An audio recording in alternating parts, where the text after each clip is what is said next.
does it make you feel that we could have had 200 or plus moms and other people to come in and help you get justice for Christian? I mean, I think we're overwhelmed. My daughter was here last night, and I think just her being able to interact because she's always kind of been in the background. She's been, always we've kept her out of the spotlight, I guess you'd say. And I think being able to put a face to the people who have for months now been sending me, messages of encouragement and posting on Justice for Christian. So it's really a little unbelievable that this many people how care. They think of us as their family, and that care for Christian, care for us, and we're willing to do their time, put forth their time, their money, and everything to help.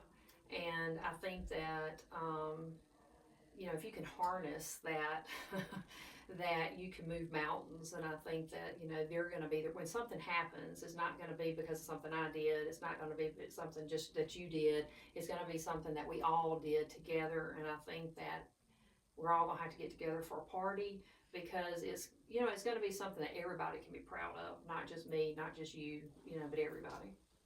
I feel like the group really comes in and they're from 8 to 5 all day working on this.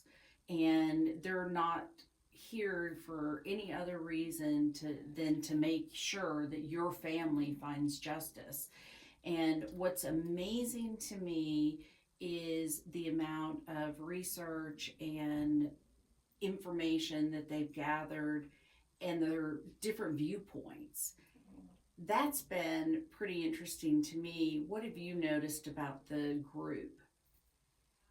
Well, I think the main thing I've noticed is the amount of time that they put into this for the, ever since Culpable started. I mean, it's not just something they picked up a day or two ago. I mean, people have binders that are color coded tabbed and they're able to whip out this, oh, well, this was in the case file, this was whatever. I mean, I've seen documents today that I've not seen, before because I don't typically look at the case file.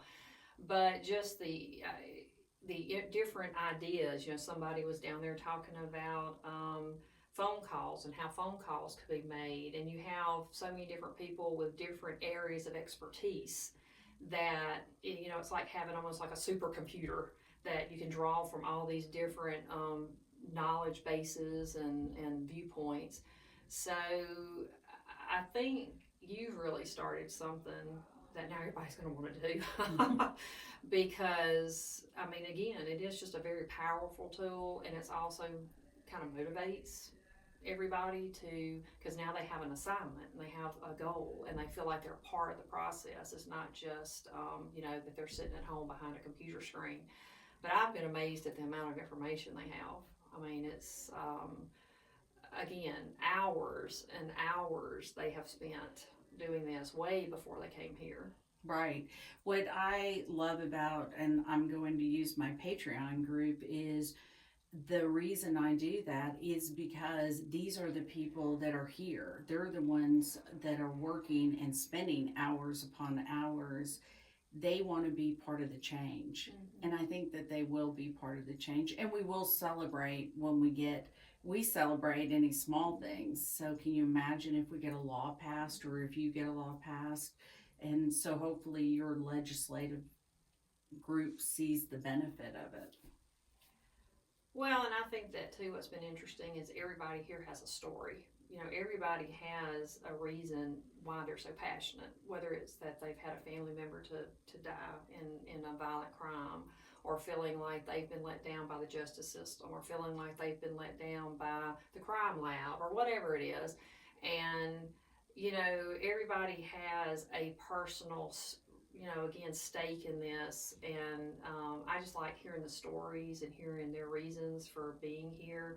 The couple that I met with last night who lost their son 4 years ago, and they were able to give me so many ideas and things that well, when you get this done, you need to do this, and they'll be a valuable resource a year down the road when I need to say, well, hey, how do I get this done? So those people are the people that, you know, they have their own laws and they're willing to help. And, you know, I'm sure it helps them in their grieving process, just like it helps me in my grieving process to know that we're trying to do things to help others. And that couple are great people.